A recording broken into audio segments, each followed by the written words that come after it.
বারবার চেনেজবার বললাম 100 বার আপনারা শেয়ার করে যাবেন। আমার মামার নাকি দোয়া করবেন, আমার নাকি দোয়া করবেন ইনশাল্লাহ।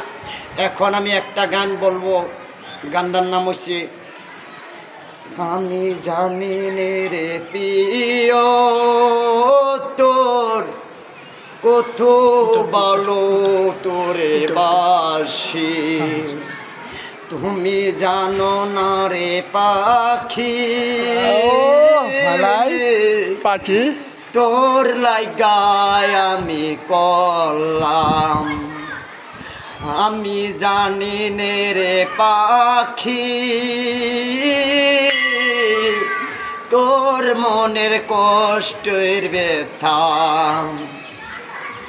তোমার লাইগা পরাণ কান্দে, তোমার লাইগা জীবন কান্দে, পাখির বনে রাইল না রে মন পাখি আমার পান পাখি, তোর লাইগায় আমি কত কিছু জানি, আমার মন পাখি আমার পান পাখি, তোর সাথে আমার কত কথা ছিল।